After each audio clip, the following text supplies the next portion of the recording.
आप सबको praise the Lord. आज मैं आप लोगों के सामने एक ऐसा वचन लेके आया हूँ जिसके द्वारा परमेश्वर सच में आपके जीवन में कार्य करेंगे। मैं चाहता हूँ इस वचन को आप प्लीज़ शुरू से अंत तक जरूर सुनना, क्योंकि परमेश्वर सच में आप सभी के जीवन में कार्य करना चाहते। देखो, हम सब लोग जो भी हैं इस संसार में, हर एक जन कौन है? परमेश्वर का दास है। परमेश्वर का दास का मतलब हम परमेश्वर के बच्चे हैं। परमेश्वर ने ही हमें रचा है, तो परमेश्वर हमसे कितना प्रेम करता है इस वचन के द्वारा आप लोगों को पता चलेगा कि परमेश्वर सच में हमसे कितना प्रेम करता है। इस वचन को आप समझने की कोशिश करना, और जो भी मैं बोलूं ये परमेश्वर का वचन है। इस वचन के द्वारा जो भी आपके दिमाग में परमेश्वर आज भरेगा, उस वचन को प्लीज़ आप ध्यान से सुनना।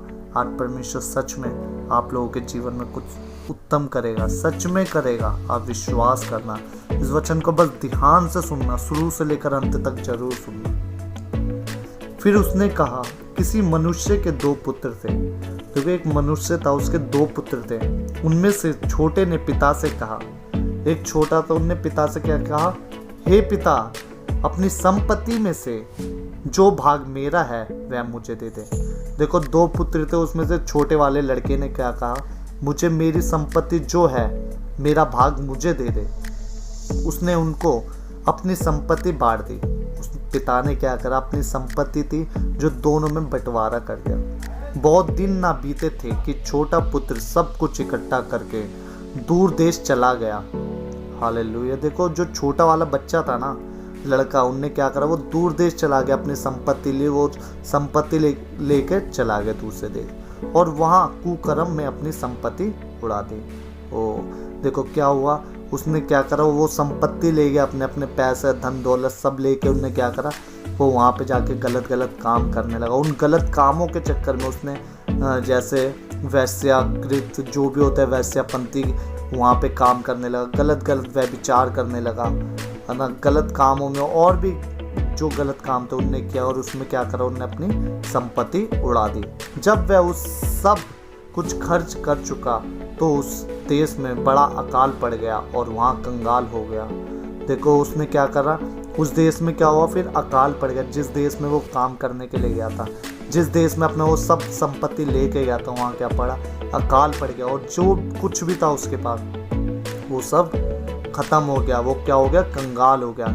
इसलिए वह उस देश के निवासियों में से एक के यहाँ जा पड़ा। वो क्या करा? जहाँ वो रह रहा था वहाँ पे एक निवासी के पास, एक बंदे के पास वहाँ पे जाके गया। उसने उनसे अपने खेतों में सूअर चराने के लिए भेजा। उसने क्या कहा? मेरे खेतों में जा और सूअर को चरा। और वह चाहता था कि उन फलियों से जिन्हें सूअर खाते थे अपना पेट भरे, और उसे कोई कुछ नहीं देता था। वह क्या करता था? देखो, सूअरों को तो चराता था, वो सब काम वहाँ पे करने लगा, मगर उससे क्या होता था? कोई खाने को नहीं देता था। जब वह, क्योंकि इसलिए उसे खाने को कोई नहीं देता था क्योंकि वहाँ अकाल पड़ गया था पूरा, ना। मैंने अभी बताया जैसे वहाँ कुछ नहीं रहा। अब वो लोगों के सूअर चराता, कभी कुछ करता। वो किस लिए कर रहा था? कि हाँ, वो इसलिए काम करता था, एक आस में था कि मैं इन्हों का काम करूँगा तो मुझे खाने पीने को मिलेगा, मगर उसे कोई खाने पीने को ही नहीं देता था। जब वह अपने आपे में आया तब कहने लगा, मेरे पिता के कितने ही मजदूर को भोजन से अधिक रोटी मिलती थी, और मैं यहाँ भूखा मर रहा हूँ। देखो, उसे फिर क्या याद आया? अपने घर की बातें याद आने लगी। मेरे घर पे इतने मजदूर हुआ करते थे, वहाँ पे मजदूरों को उनसे ज़्यादा रोटी मिला करती थी कि हाँ, वो किसी चीज़ की कमी नहीं होती थी। मेरे पिताजी वहाँ पे खाने पीने को हर चीज़ देते थे। उसे क्या याद आने लगा? उस दुख में अपने घर की याद आने लगी। मैं अब उठकर अपने पिता के पास जाऊँगा और उससे कहूँगा कि पिताजी, मैंने स्वर्ग के विरोध में और तेरी दृष्टि में पाप किया है। अब इस योग्य नहीं रहा कि तेरा पुत्र कहलाऊं। मुझे अपने एक मजदूर के समान रख ले। हालेलुया। देखो क्या हुआ? फिर उसे सब चीज़ें देखा उन्होंने, क्योंकि उस देश में अकाल पड़ गया। वो काम भी कर रहा है मगर उसे कुछ खाने को नहीं मिल रहा। फिर उसे वो चीज़ याद आई कि मेरे इधर देखो, लोग काम करते, मजदूर हैं, और उन्हें खाने को रोटी भी मिलती है, और मैं यहाँ मेहनत भी कर रहा हूँ, मुझे कुछ नहीं मिल रहा। फिर उसने एक निर्णय लिया कि अब मैं क्या करूँगा? मैं अपने घर जाऊँगा, अपने पिता से माफ़ी मांगूंगा कि पिताजी, मैंने स्वर्ग के विरोध में और तेरे विरोध में मैंने गलत किया, मुझे क्षमा कर। गलत क्या किया? कि वो अपनी संपत्ति लेके गया और उनने क्या करा, व्यभिचार किया और भी गलत काम करे उन पैसों से, उनने गलत काम किया। तो उसे वो चीज़ फील होने लगी कि हाँ सच में मैं गलत था। फिर उसने क्या बोला कि मैं अपने घर जाके, उन्होंने निर्णय लिया कि मैं अपने घर जाऊंगा, अपने घर जाके अपने पिता से बोलूँगा कि पिता, मैं तेरे जैसे मजदूर काम करते, मैं भी उन मजदूरों के समान काम करूँगा। तब वह उठकर अपने पिता के पास चला गया। अभी दूर ही था कि उसके पिता ने उसे देखकर तरस खाया और दौड़कर उसे गले लगाया और बहुत चूमा। हालेलुया। देखो, कोई भी पिता, उसका बेटा जब वापस घर आता है ना, चाहे वो जितना मर्जी गुस्से में चला जाए, तो एक संसारिक माँ बाप, हम भी देखो आज के समय में अगर हमारा बच्चा हमसे दूर चला जाए, फिर वो दोबारा वापस आएगा ना, हम उसे सच में, उसे देख के हम इतना खुश हो जाएंगे। उसे सच में, जैसे उस पिता ने क्या करा, उस पर तरस आया अपने बेटे की, उसने हालत देखी, मेरे बेटे की हालत क्या हो रही है, उसे तरस आया और उसने क्या करा, उसे गले से लगाया और क्या करा, चूमा उसे। पुत्र ने उससे कहा, पिताजी, मैंने स्वर्ग के विरोध में और तेरी दृष्टि में पाप किया है। उसने क्या बोला, पिताजी, मैंने स्वर्ग की दृष्टि में और तेरी दृष्टि में पाप किया है और सब इस योग्य नहीं रहा कि तेरा पुत्र कहलाऊं। फिर उसे फील होने लगा कि अब मैं इस योग्य भी नहीं हूं कि मैं तेरा पुत्र कहलाने के लायक भी नहीं हूं। परंतु पिता ने अपने दासों से कहा, झट अच्छे से अच्छा वस्त्र निकाल कर उसे पहनाओ और उसके हाथ में अंगूठी और पाँव में जूते पहनाओ। हालेलुया। देखो, एक पिता अपने बच्चे से कितना प्यार करता है। उस पिता ने क्या कहा, जल्दी से अच्छे अच्छे कपड़े लेके आओ, मेरे बच्चे को कपड़े पहनाओ और उसके आंखों, हाथों में, उंगलियों में अंगूठी को पहनाओ और उसके पैरों के लिए एक जूतियां पहनाओ उसे, और पला हुआ पशु लाकर मारो ताकि हम खाएं और आनंद बनाएं। देखो, उसने क्या करा, वो आया उस खुशी में क्या करने लगा, आनंद बनाने के लिए जो भी कर सकता था वो सब खुशियां मनाए, क्योंकि मेरा ये पुत्र मर गया था, फिर जी गया है, खो गया था, अब मिल गया है, और वह आनंद करने लगे। हालेलुया। देखो, उस पिता को पता चला मेरा बच्चा ये मर चुका था। मर चुका का मतलब कि वो गलत कामों में मर गया था, मगर वो फिर दोबारा जी उठा है। उसे कितनी खुशी होगी, वो खो गया था, अब वो फिर दोबारा मिल गया है। देखो, उस बाप को कितनी खुशी थी कि उसका बेटा फिर दोबारा वापस आया। परंतु उसका जेठा पुत्र खेत में था। जब वह आते हुए घर के निकट पहुंचा तो उसने गाने बजाने और नाचने का शब्द सुना।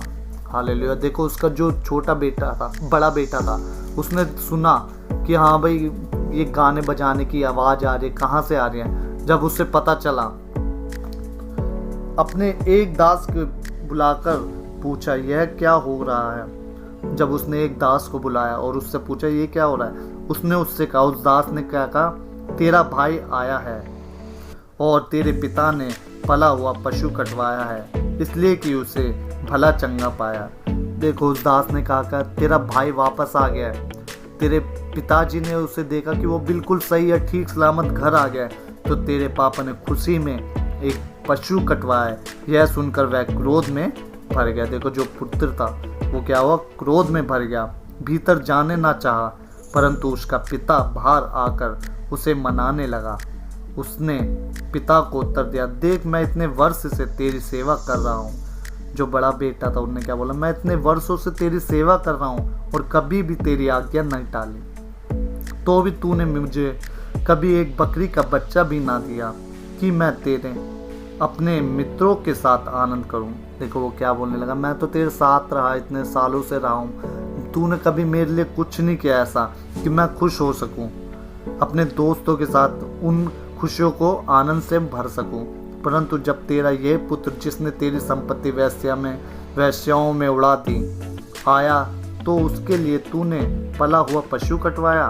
उसने उससे कहा, पुत्र, तू सर्वदा मेरे साथ है और जो कुछ मेरा है वह सब तेरा ही है, परंतु अब आनंद करना और मगन होना चाहिए, क्योंकि ये तेरा भाई मर गया था, फिर जी गया है, खो गया था, अब मिल गया है। देखो, उस पिता ने अपने बेटे को क्या बोला, जो कुछ भी मेरा है वो किसका है, वो तुम्हारा ही तो है, तुम लोगों का ही तो है। और वो उसका बेटा उस समय बोलने लगा उससे कि पिताजी, तू उसके आने पे इतनी खुशी क्यों मना रहा है, वो तो सब अपना काम, वो उनने सब गलत काम किए, उनने अपना पैसा वेश्याओं पे लुटा दिया और भी गलत गलत कामों में उसने पैसा लुटा दिया। मगर तू उन्हों से अब भी इतना प्रेम कर रहा है, उसके आने की खुशी में तूने इतना कुछ गाना बजाना, इतना आनंद यहाँ पे हो रहा है, क्यों? मगर उसने क्या बोला, उस पिता ने बोला कि तेरा भाई खो गया था वो फिर मिल गया, तेरा भाई मर गया था फिर वो जी उठा है। देखो ऐसे हमारा स्वर्गीय पिता, इस सृष्टि को रचने वाला, उसने हम सबसे प्रेम किया है, वो सब हम सबसे इतना प्रेम करता है। वो भी हमारे इंतजार में है कि हम कब आए परमेश्वर के पास, परमेश्वर से प्रार्थना करें कि परमेश्वर हमारे जीवन में कुछ उत्तम करे। हम लोग इस जैसे वो भाई था, अपना सब कुछ लेकर वो चला गया था, संपत्ति को लेकर चला गया था। वो क्या करने लगा, उन पैसों को गलत जगहों पे लगाने लगा, वेश्याओं में लुटाने लगा, व्यभिचार करने लगा। फिर उसके बाद वो सब खर्च हो गया। फिर वो क्या करा, उसने अपने पिता के पास आया। ऐसे आज का समय हम लोगों के पास है। हम लोग सब भूल गए कि हमारा पिता कौन है। हम लोग संसार में अपने सब ऐशो आराम को कर रहे हैं, हर गलत कामों को कर रहे हैं। वो दिन आएगा जब परमेश्वर हमें बुलाएगा, परमेश्वर के पास हम आएंगे। परमेश्वर जब भी हमें त्यागेगा नहीं, परमेश्वर खुश होकर हमें अपने गले से लगाएगा, हमें चूमेगा, हमें प्यार करेगा और परमेश्वर हमारे लिए वो गाना बजाना आनंद बनाएगा। परमेश्वर हम सबसे हर एक जन से प्रेम करता है। स्वर्ग में सच में हम जब परमेश्वर के पास फिर दोबारा से आएंगे तो परमेश्वर आनंद से हमसे भर जाएगा और स्वर्ग में इतना आनंद बनाया जाएगा जिसकी हमने सुनी भी नहीं होगी। उस प्यार को हम बयान नहीं कर सकते, क्योंकि सच में परमेश्वर जब एक संसारिक पिता, इस वचन के द्वारा आपने देखा, वो संसारिक पिता जब इतना खुश हुआ है अपने बेटे के आने की खुशी में, उनने इतना कुछ किया, तो हमारे स्वर्गीय पिता कितना करेगा। आप इस चीज़ को सोचिए। परमेश्वर हम सबसे बहुत प्रेम करता है। ऐसी परमेश्वर हम लोगों का इंतज़ार कर रहा है कि हम कब दोबारा फिर कर अपना सब कुछ त्याग कर परमेश्वर के पास आएंगे। परमेश्वर हम लोगों के जीवन में उतना ही उत्तम काम करेगा। मैं विश्वास करता हूँ ये वचन समझ आया होगा आप लोगों के जीवन में। आप विश्वास करेंगे आज ही तो परमेश्वर सच में आप लोगों के जीवन में कुछ उत्तम करने आ रहा है। आपके विश्वास के द्वारा ही परमेश्वर काम करेगा। आमीन। प्रभु आप लोगों को वचन के द्वारा कार्य करें, आपके जीवन में कुछ अद्भुत करने जा रहा है। आमीन आमीन।